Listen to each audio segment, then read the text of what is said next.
ជួបតែទុកជីវិតខ្លោចសាង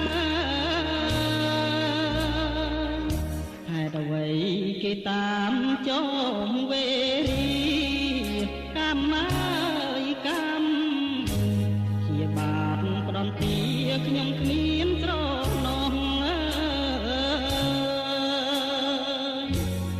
មានពីចារណាមនុស្សដូចគ្នាសោះ